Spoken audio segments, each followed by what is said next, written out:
Terturun. Itu anunya, ujungnya di situ tuh. Nggak terpakai kan? Apanya? Ujungku. Enggak, maunya kau kasih ini sudah. Kasih di atas, tumpuk di situ, di iya. Yang anu itu. Kasih susun situ dulu. Soalnya berat anu itu. Papannya kasih tumpuk di atas itu. Iya, itu hanya sirip nopang aja. Mana itu kasih naik, ya, kasih tumpuk aja di atasnya itu.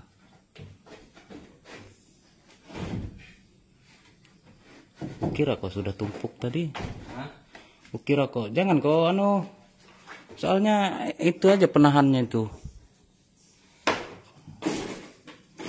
Kalau ragu ada safety harness di mobil.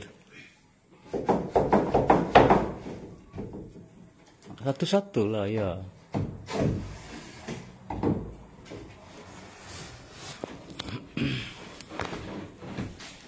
Guys, assalamualaikum warahmatullahi wabarakatuh guys. Bersama Sonjet di sini di hari kedua kita guys.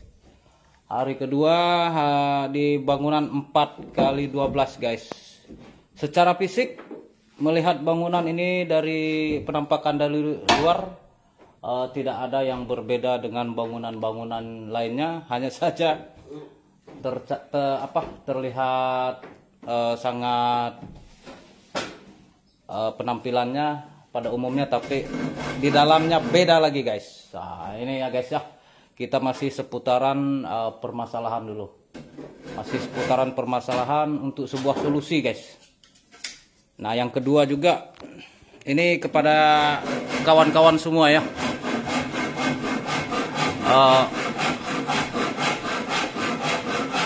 Nggak ada gunanya tuh pak. Nggak ada nyantol anunya tuh. Bergerak gitu. Hah? Oh itu lepas paku, mana ada kena paku itu. Jadi ini guys ya, untuk pijakan juga, apalagi seperti ini pijakan yang dekat dengan LMB, yang seperti ini jangan juga secara berlebihan. Artinya semuanya tetap safety.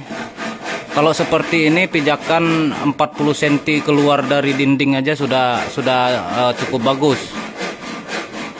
Tapi semua harus ini ya, berdasarkan berdasarkan tingkat keamanan itu harus secara khusus kita pertimbangkan. Nah, guys ya. Nah, ini kurang lebih 1 meter keluar daripada ini guys. Keluar daripada ini kurang lebih 1 meter. Ya, selain untuk merasa aman, kedua maksud dan tujuannya saya paham daripada sebelumnya untuk ngurangin intensitas cahaya yang ada di area void. Nah, sementara saya perlu intensitas cahaya. Yang kedua ini guys, kita naik aja. Bismillah. Bangunan 4x12. Kalau untuk standar menaranya guys sangat bagus sekali, sangat bagus. Space-nya 4x4. 4x4 di sini ada space 1 meter yang seperti biasa kita buat juga. Ini akan kita potong guys ya. Bukan akan kita potong, sudah dipotong sebagian. Biarkan sekitar 40 cm aja dari dinding, karena ini hampir kurang lebih 1 meteran, keluar seperti ini. Ya, cuman kelemahan bangunan ini guys, saya melihat tidak ada sistem suai sudutnya, seharusnya bangunan tinggi sekalipun beton harusnya pakai suai guys. Itu kalau kebiasaan kita bangun dari awal, seharusnya ada suai di pengunci sudut untuk daya gerak, karena memang musuh terbesar bangunan walet ini ya angin. Nah ini guys ya, karena saya perlu cahaya kemarin saya kasih lebar lagi LMB ini guys, biar kasih lebar kurang lebih 60 kali 85. Nah ini LMB kita yang baru.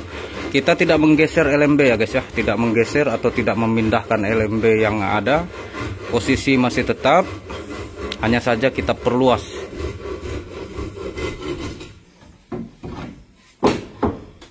Hanya saja posisi kita perluas. Nah, tinggal satu lagi guys. Yang kedua, untuk voidnya sedikit berbeda daripada umumnya guys. Menara full 4x4, turun di sini 3x4, turun ke sana lagi 1,5 kali 4, bukan 2 ya guys ya, 1,5. Nah ini tidak bisa kita buang, ini tidak bisa kita buang karena memang ada balok ya guys ya, balok pengikat bangunan ini yang secara permanen. Kita tidak berani mengambil resiko untuk dipotong. Kalau seandainya bangunan ini punya suai tadi, suai sudut, masing-masing sudut seperti ini, kemungkinan berani atau kita berspekulasi potong pengunci bodi bangunan ini guys ya. Di sini ada slope 510 yang dibaut secara permanen. Nah ini perombakan juga di bangunan ini sebenarnya sudah dilakukan berapa kali. Nah ini adalah void awalnya guys ya, void awalnya 1,5 kali 1,5, 1,5 kali 1,5. Sekarang diperluas 1,5 kali 4. Di sana ada slope, balok dipotong. Itu ada bekasnya guys. Jadi konsep bangunan ini mulai dari menara atau area ruang putar, turun ke lantai 3 ini sampai ke lantai dasar, itu artinya dari atas besar sampai ke bawah mengecil guys. Sampai ke void dasar itu mengecil 1,5 kali itu ada space-nya masih untuk pijaan. Nah ini kita jebolkan, mentokkan ke dinding. Mudah-mudahan pengujian reaksi akses untuk hari ini bisa lebih baik daripada yang kemarin. Kita lakukan uji akses kemarin, sepertinya masih ada beberapa masalah, termasuk daya putar burung itu masih dominan di area menara. Karena memang ini konsep yang sedikit berbeda atau di luar kebiasaan bangunan sebelumnya. Mungkin kalau dilihat dari luar ini guys, bangunan ini voidnya 4x4. Sebenarnya tidak secara fisik luar, tapi di dalam ini sangat berbeda lagi. Jadi kondisi yang seperti ini bukan sekali dua kali yang kita kerjakan, tapi di sini kita coba menganalisa permasalahan-permasalahan untuk mencari sebuah solusi guys ya, untuk mencari sebuah solusi. Seperti yang kita lakukan kemarin, pengujian akses LMB, karena ujung atap, beberapa ujung atap juga sudah kita buang. Kemudian kita bergeser ke area void. Area void ini juga yang menjadi penentu utama, jangan hanya sampai burung ini keluar masuk di LMB, karena space plafonnya juga lumayan dekat dengan LMB-nya. Jadi burung terkadang mutar seperti ini guys, langsung ketemu LMB dan keluar. Nah disinilah fungsi dan kegunaan atau power daripada teknik tarik kita yang sangat dibutuhkan untuk mengimbangi daya cover daripada suara yang ada di LMB guys. Bro, itu secara singkat progres kita hari ini. Hari ini kita lakukan pelebaran terutama untuk area pijakan yang tadinya sekitar 1 meter, sekarang jadi kita buang beberapa dan kurang lebih sekitar 40 cm saja lagi. Nah ini, itu susun aja Pak di atasnya Pak, baru dipaku Pak. Paku tindis saja, paku di atas. Nggak ada ganjalan pakunya kah? Hah? Jangan lagi kau tindis itu kabel. Awas. Di area ketinggian begini ya bro ya, nggak boleh kita kerja terburu-buru. Utamakan berpikir dulu baru bekerja. Berhubung kata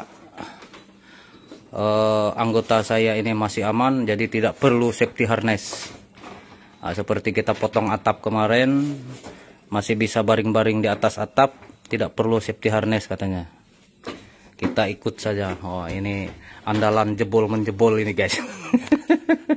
Kalau dipasangnya kemarin bukan main perjuangannya masang ini guys. Kalau kita bongkar, wah, sebentar aja. Ada kok pak paku naik? Paku anu aja, paku mati aja kalau ada. Nggak ada juga bawa stok paku.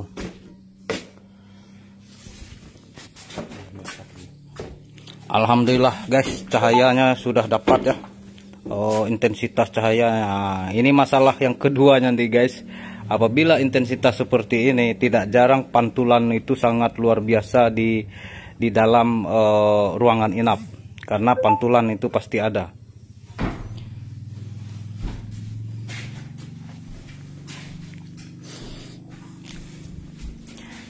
Ini problem yang kita coba analisa lagi guys ya. Nah, ini sudah enak kok. 40 cm dari dinding sudah bagus guys. Nah, ini coba kita melihat kembali guys dari posisi lar kita. Kemungkinan masih akan ada perubahan ini guys, perubahan teknik karena konsep bangunan ini mengecil ke bawah untuk area voidnya. Selain saya butuh pencahayaan, mungkin dari sistem teknik pandu Twitter ini juga yang harus kita kondisikan biar lebih akurat untuk daya fokus burung terhadap sumber suara, karena tidak jarang burung masuk karena space-nya lumayan dekat dengan plafon. Tidak jarang burung sekali putaran langsung dapat LMB dan langsung keluar. Nah ini guys, ini cahayanya akan jadi masalah ini guys, jadi masalah ini. Tenang saja, masih banyak cara lain untuk mensiasati pantulan cahaya ke area sirip dengan cara tidak mempersulit akses dengan gara-gara hanya cahaya. Aku ke situ dulu pak.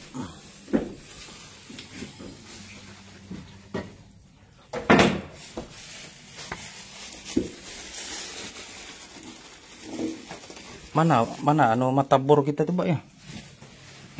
Bor, iya bor.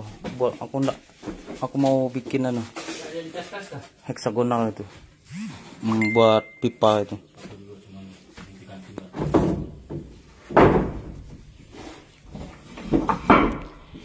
Guys, itu informasi sedikit terkait tema kita, permasalahan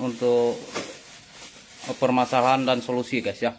Ini coba kita melihat, mengamati dan memutuskan beberapa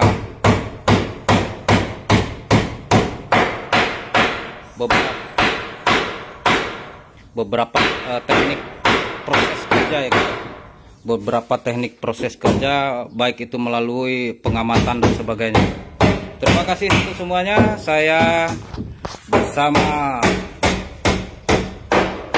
anggota saya ini guys melanjutkan progres di hari kedua ini. Hari ini masih untuk uji akses. Kalau untuk di luar sudah oke. Hanya saja bagian dalam yang harus kita uji lagi. Terima kasih, sampai di sini live singkat streaming dari kita. Semoga ada sedikit manfaat daripada video-video kita guys. Ambil hal positifnya dan buang negatifnya guys. Terima kasih, bersama saya Sonjet Chen Fukis, dan sampai jumpa di live atau streaming kita berikutnya. Terima kasih. Assalamualaikum warahmatullahi wabarakatuh.